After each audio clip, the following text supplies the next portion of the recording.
inafaa iletwe hapa. Bwana asifiwe sana. Amen. Bado kuna mashine kubwa kuliko hii yenye inatumia Bluetooth. Mwalimu, tukitafuta hii tutafute yenye inatumia Bluetooth, ambayo tutakuwa tunang'ang'ana na mawaya, tunaweka Bluetooth inachukua muziki. Bado kuna speaker mbili ambayo inahitajika ndefu. Hiyo ni budget ambayo natarajia tu hivi karibuni tutafaulu na hizo vyombo tuzilete. So the next moment,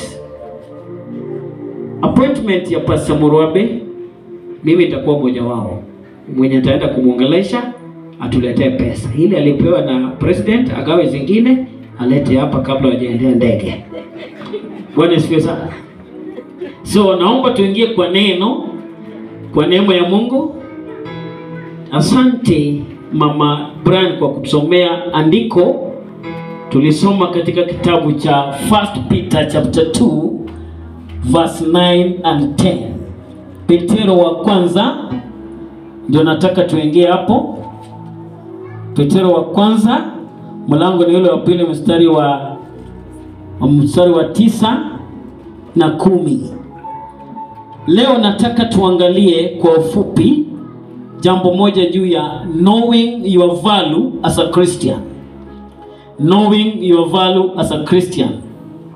Nadhani tutasaidiana na IT department tunapoingia katika neno hili ya kuhubiri juu ya kujua dhamana yako kama Mkristo. Kuelewa dhamana yako kama Mkristo. Wakristo wengi wanajilaumu kwa nini wengine wameanza kukutreat hivyo. Na Wakristo wengi pia wanashangaa mbona tulipoenda na yeye akaambiwa ingie hema hii na mimi nikaambiwa niingie hema ile ya kule. Na kwa kweli hema hizo mbili zilikuwa tofauti. Moja ilikuwa imerembeshwa, imepambwa vizuri, nyingine ilikuwa hema ya kawaida tu. Jamani, wacha nikuletea habari ya kwamba sababu ya watu kuanza kukutreat hivyo inakuja kwa sababu ya vile umejibeba. That comes on the basis of how you carry yourself. Yani katika maisha, the kind of life you show in your character, the way you talk to people proves more over your value. Jinsi unavyojibeba kwa tabia yako, jinsi unavyonena na watu, ni ishara tosha ya kwamba watu watakutreat kwa njia gani. Sasa leo hii nataka kila mmoja wetu unapojiangalia katika imani yako, je, unaweza ukatuambia dhamana yako? Are you capable of telling us your value? Na unajua dhamana kwa kawaida mtu anajiangalia vile amevaa. Na anapiga hesabu ya nguo, ya viatu, ya belt, ya simu, ya nywele, ya kila kitu kwa maisha yake, na at the end of the day useme how much can I cost? If I was to be turned into money, naweza fika hata 1000 kweli. Bwana asifiwe sana. Kila mtu ajiangalie tu kutoka kwa mguu,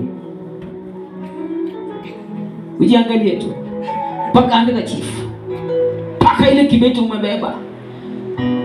Kwa sababu kuna watu wanasema mchungaji, mimi ni Mkristo wa bei ya chini, mimi ni Kristo wa kawaida.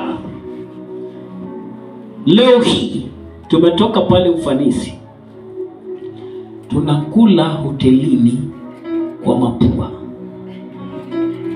pale ufanisi. Tunaona China bebwa, watu wanapelekewa. Sisi tukipita hapo purposely for going for baptism.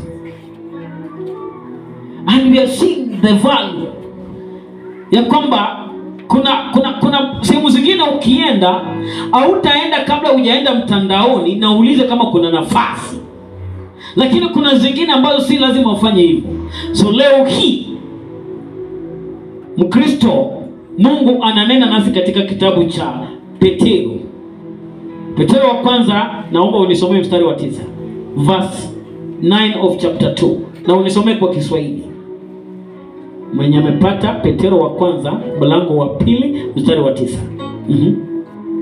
kwa Kiswahili. Nataka kwa lugha ya Kiswahili, sio lugha ya Kiingereza.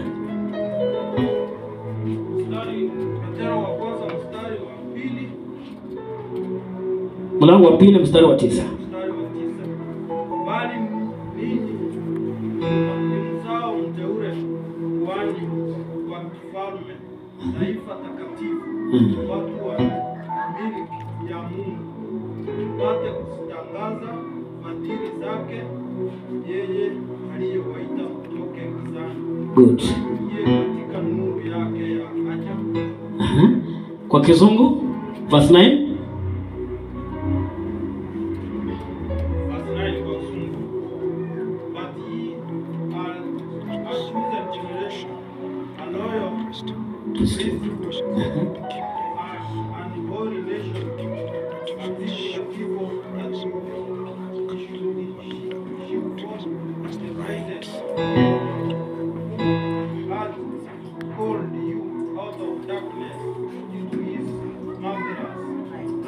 Wachia hapo. Version zingine inasema, but you are a chosen people, a royal priesthood, a holy nation. Hayo ni maneno ambayo nataka utilie maanani. Lakini nyinyi ni taifa teule, taifa ama nyumba ya unabii, taifa takatifu, watu wateule wa Mungu, ambao ndiko nasema kwamba God's special possession, that you may declare the praises of him who called you out of darkness into his wonderful light. Naamini ya kwamba kila Mkristo ambaye ameokolewa kwa damu ya mwana kondoo ni mtu ambaye hawezi kosa dhamana. Bwana Yesu asifiwe sana. Na tunapoongea leo hii, naongea juu ya knowing your worth, knowing your value as a Christian, knowing your value as a Christian. Jamani, tunapoongea juu ya mambo ya dhamana ama value, we are talking about this, the worth or usefulness of something or someone. Maana ya dhamana ni kwamba the worth or usefulness of something or someone. Kwa hivyo katika maisha yetu tunapoongea juu ya dhamana, tunaongea juu ya kitu ambacho kinategemewa zaidi ama mtu ambaye ametegemewa zaidi. The worth or usefulness of something or someone. Jamani, katika maisha yetu kuna kitu ambacho huwezi kosa katika maisha yako. Kitu ya kwanza, walio na gari, mwalimu asinijibu, lakini nataka wale tu ambao wanapenda gari. Ukiangalia gari, ni sehemu gani ya gari ambayo ni muhimu zaidi, ambao bila hiyo gari haitaenda? Engine. Kwa hivyo gari ikiwa na engine inaweza enda. Si umeniambia ni engine? Viungo yote Ati viungo yote? Si gari inaweza hata bila viti ndani. Hamjaona magari yanatia viti? utakaa wapi ndio Kwani lori iko na viti? Lori. Utakaa wapi ndio uondeze? Lori iko na viti? Wapi? Si hapo ndani. Kwani atasimama akipeleka? Okay. Kwa hivyo ni sehemu gani muhimu kabisa? Sehemu moja tu kwa gari ambayo bila hiyo gari haitaenda. Engine. Okay. Sasa Ni engine. gari ikiwa na engine na ina mguu, gari likonga na mguu. Gari kuna mguu. Kumbe nyinyi ni Waswahili wa Kenya. Gari inakonga na mguu. Itai sisi ni mguu. Gari kuna mguu. Gurudumu si ni mguu.